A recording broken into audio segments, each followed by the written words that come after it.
खुद को बदलने का सबसे सरल तरीका है उन जगहों पर चुप रहना जहां शब्दों से ज्यादा मौन की जरूरत होती है। मौन ही वह कुंजी है जो आत्माधिकार और शांति का मार्ग खोलती है। नमस्कार दोस्तों, स्वागत है आप सभी का आपके अपने चैनल सीके क्रिएटिव डायरी पर। तो चलिए बिना किसी देरी के बढ़ते हैं आज की इस कहानी की ओर। बहुत समय पहले की बात है, मगध राज्य के छोटे से गांव में एक युवक रहता था जिसका नाम आरव था। वह बहुत ही अधीर और गुस्सैल स्वभाव का था। छोटी छोटी बातों पर बहस करना और हर बात का उत्तर तुरंत देना उसकी आदत बन चुकी थी। धीरे धीरे उसके इस स्वभाव के कारण लोग उसे कतराने लगे। आरव खुद भी इस बात को महसूस करता था कि उसका स्वभाव उसके जीवन में शांति और खुशियां लाने के बजाय तनाव और अकेलापन बढ़ा रहा है।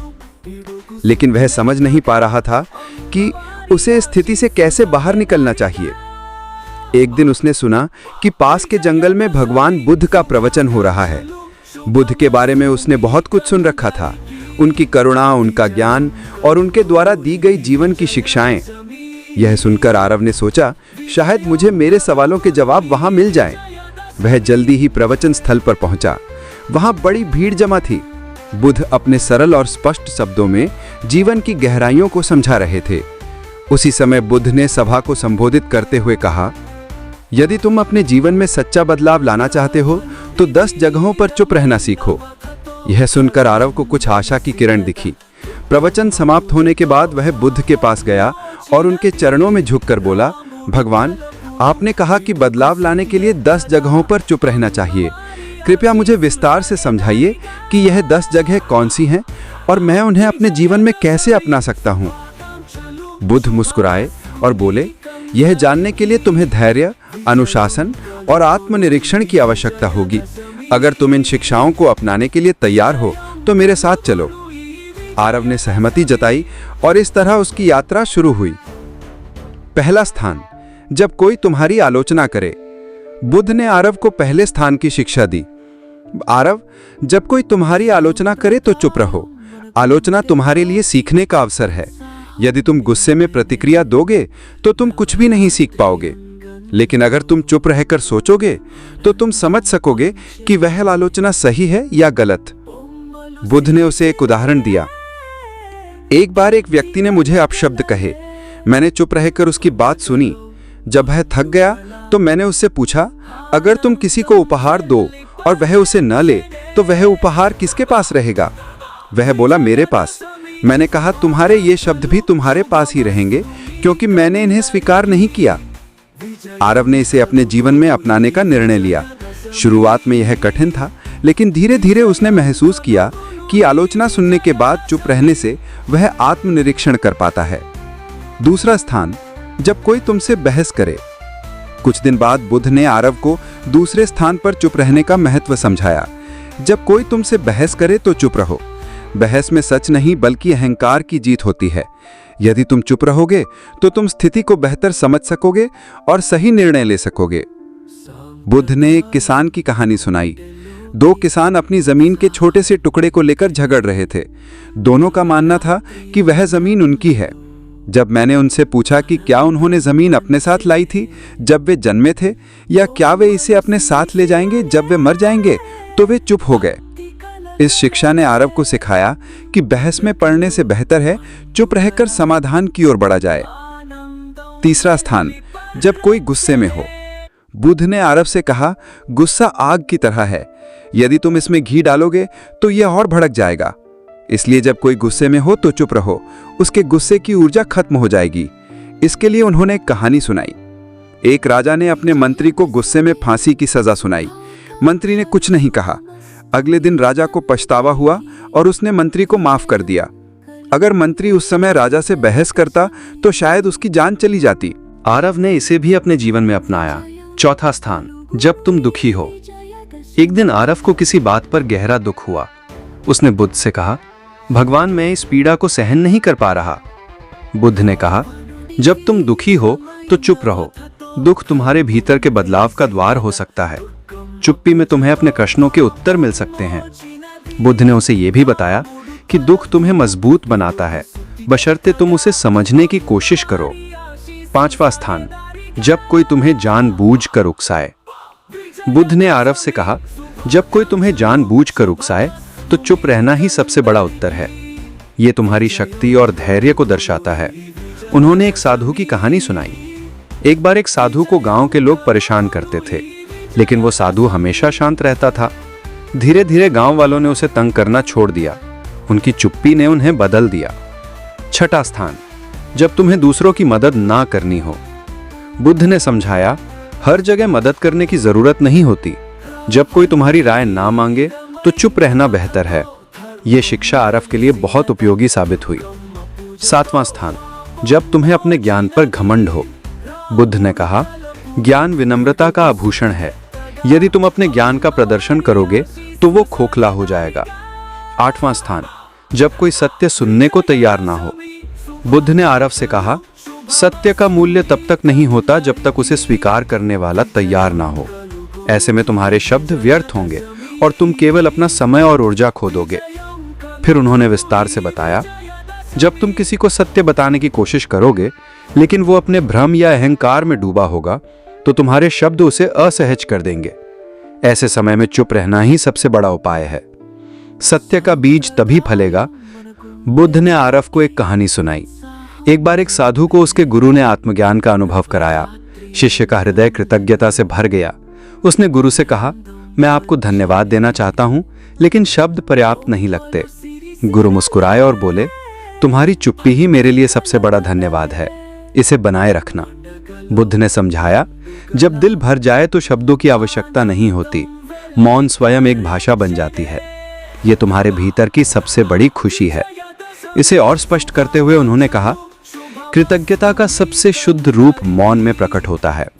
जब तुम अपने जीवन में आनंदित महसूस करो तो इसे बाहरी अभिव्यक्ति की आवश्यकता नहीं होती। ये चुप्पी तुम्हारी आत्मा की खुशी का प्रतीक होती है। एक प्रेरणादायक कथा। बुद्ध ने आरव को एक छोटी कहानी सुनाई। एक बार एक शिष्य को उसके गुरु ने आत्मज्ञान का अनुभव कराया। शिष्य का हृदय कृतज्ञता से भर गया। उसने गुरु से कहा, मैं आपको धन्यवाद देना चाहता हूं, लेकिन शब्द पर्याप्त नहीं लगते। गुरु मुस्कुराए और बोले, तुम्हारी चुप्पी ही मेरे लिए सबसे बड़ा धन्यवाद है। इसे बनाए रखना। बुद्ध ने समझाया, जब दिल भर जाए तो शब्दों की आवश्यकता नहीं होती। मौन स्वयं एक भाषा बन जाती है। यह तुम्हारे भीतर की सबसे बड़ी खुशी है। 10वां स्थान, जब तुम्हारा दिल भर जाए। बुद्ध ने आरव से कहा, जब तुम्हारा हृदय कृतज्ञता, प्रेम और शांति से भर जाए तो इसे शब्दों की आवश्यकता नहीं होती। ऐसी स्थिति में चुप्पी स्वयं एक भाषा बन जाती है। यह तुम्हारे भीतर की सबसे बड़ी खुशी है। उन्होंने इसे और स्पष्ट करते हुए कहा, कृतज्ञता का सबसे शुद्ध रूप मौन में प्रकट होता है। जब तुम अपने जीवन में आनंदित महसूस करो तो इसे बाहरी अभिव्यक्ति की आवश्यकता नहीं होती। ये चुप्पी तुम्हारी आत्मा की खुशी का प्रतीक होती है। एक प्रेरणादायक कथा। बुद्ध ने आरव को एक छोटी कहानी सुनाई। एक बार एक शिष्य को उसके गुरु ने आत्मज्ञान का अनुभव कराया। शिष्य का हृदय कृतज्ञता से भर गया। उसने गुरु से कहा, मैं आपको धन्यवाद देना चाहता हूं, लेकिन शब्द पर्याप्त नहीं लगते। गुरु मुस्कुराए और बोले, तुम्हारी चुप्पी ही मेरे लिए सबसे बड़ा धन्यवाद है। इसे बनाए रखना। बुद्ध ने समझाया, जब दिल भर जाए तो शब्दों की आवश्यकता नहीं होती। तुम्हारी सबसे बड़ी अभिव्यक्ति है। आरव ने जब बुद्ध से 10 जगहों पर चुप रहने का ज्ञान लिया तो बुद्ध ने उसे तुरंत अभ्यास में डालने का निर्णय लिया। उन्होंने कहा, ज्ञान का मूल्य तभी है जब इसे जीवन में लागू किया जाए। मैं तुम्हें कुछ परीक्षाओं से गुजरने का अवसर दूंगा। इन परीक्षाओं से तुम सीखो कि चुप्पी वास्तव में तुम्हें कितना बदल सकती है। आरव ने सहमति दी और बुद्ध के मार्गदर्शन में अपने जीवन के इस नए अध्याय की शुरुआत की।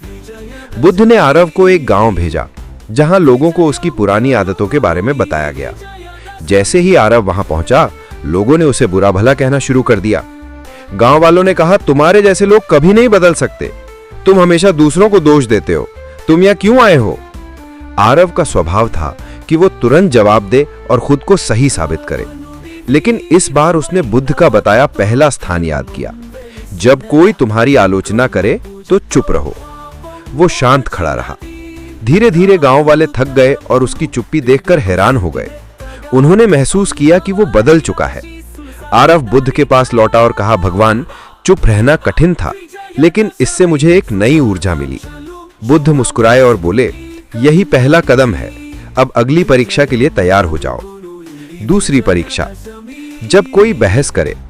बुद्ध ने आरव को एक व्यापारी के पास भेजा जो हमेशा अपने ग्राहकों से बहस करता रहता था। बुद्ध ने कहा, इस व्यापारी से कोई सवाल पूछो और जब वो बहस करे तो चुप रहो। आरव व्यापारी के पास गया और पूछा, आपके सामान की कीमत इतनी अधिक क्यों है? व्यापारी तुरंत गुस्से में आ गया और बहस करने लगा, तुम्हें क्या पता कि मैं कितना मेहनत करता हूं? क्या तुम मेरे काम की कदर नहीं करते? आरव ने बुद्ध के दूसरे स्थान को याद किया, जब कोई बहस करे तो चुप रहो। वो शांत खड़ा रहा। उसकी चुप्पी ने व्यापारी को सोचने पर मजबूर कर दिया। उसने महसूस किया कि बहस का कोई अर्थ नहीं है। तीसरी परीक्षा, गुस्से का सामना करना। अब बुद्ध ने आरव को एक ऐसे व्यक्ति के पास भेजा जो अपने गुस्से के लिए कुख्यात था। आरव को उसके पास जाकर मदद मांगने को कहा। उस व्यक्ति ने गुस्से में कहा, तुम्हें मुझसे मदद चाहिए? तुम्हारी हिम्मत कैसे हुई?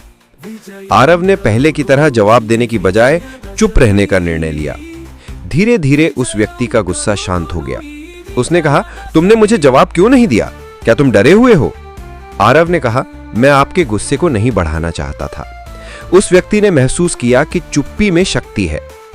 चौथी परीक्षा, दुख का सामना करना। अगली परीक्षा में बुद्ध ने आरव को एक विधवा स्त्री के पास भेजा जिसका इकलौता बेटा हाल ही में मृत्यु को प्राप्त हुआ था। वो स्त्री अपनी पीड़ा में किसी से बात नहीं करती थी। बुद्ध ने कहा, उसके पास जाओ और बिना कुछ कहे उसकी मदद करो। आरव उसके पास गया और बस उसके पास बैठा रहा। उसने कुछ नहीं कहा, लेकिन उसकी मौन उपस्थिति ने स्त्री को सांत्वना दी। उसने पहली बार किसी से अपनी कहानी साझा की और अपने दुख से उभरने का प्रयास किया। बुद्ध ने कहा, दुख में चुप्पी कई बार शब्दों से अधिक प्रभावी होती है। पांचवी परीक्षा, उकसावे का सामना करना। बुद्ध ने आरव को एक ऐसे समूह के पास भेजा जो उसे उकसाने के लिए तैयार था। उन्होंने आरव को अपमानजनक बातें कहीं, लेकिन आरव शांत रहा। उसकी चुप्पी ने उन्हें हार मानने पर मजबूर कर दिया। परीक्षाओं के बीच आरव ने बुद्ध से पूछा, भगवान, चुप रहना कैसे इतना प्रभावी हो सकता है? बुद्ध ने कहा, एक बार एक राजा ने एक साधु से पूछा, जीवन में सबसे बड़ी ताकत क्या है? साधु ने राजा को एक कटोरा पानी और तेल दिया। उसने कहा, पानी और तेल को मिलाओ। राजा ने कोशिश की, लेकिन तेल पानी में घुल नहीं पाया। साधु ने कहा, चुप्पी तेल की तरह है, इसे आपसे अलग नहीं किया जा सकता। जब तक तुम इसे संभालोगे, ये तुम्हारी सबसे बड़ी ताकत रहेगी। अंत की परीक्षा, जब दिल भर जाए। अंत में बुद्ध ने आरव से खुद से एक और परीक्षा लेने को कहा। उन्होंने कहा, जब तुम्हारा दिल खुशी और कृतज्ञता से भर जाए, तब चुप्पी को अपनाओ। आरव ने महसूस किया कि जब वो अपनी सभी परीक्षाओं में सफल हुआ तो उसका दिल शांति और आनंद से भर गया। उसने बुद्ध के चरणों में झुककर कहा, भगवान, मैं बदल चुका हूं। अब मैं जानता हूं कि चुप्पी ही सच्चा ज्ञान है। ये कहानी हमें सिखाती है कि चुप रहना केवल बोलने से बचना नहीं है, ये एक आंतरिक शांति और समझ का प्रतीक है। बुद्ध की ये शिक्षा हमें अपने जीवन के हर पहलू में संतुलन और शांति लाने का मार्ग दिखाती है। जब हम बोलने की बजाय सुन और समझना सीखते हैं तो जीवन वास्तव में बदलने लगता है। ये कहानी हमें सिखाती है कि चुप्पी सिर्फ शब्दों का अभाव नहीं, बल्कि आत्मा की भाषा है। चुप रहना सीखो, यही सच्चा बदलाव है। अगर यह कथा आपके हृदय को छू गई हो तो कमेंट में नमो बुद्धाय लिखें और ऐसी ही अद्भुत कहानियों के लिए हमारे चैनल CK क्रिएटिव डायरी को सब्सक्राइब करें। आपका हर एक सब्सक्राइब हमारे लिए नई प्रेरणा है।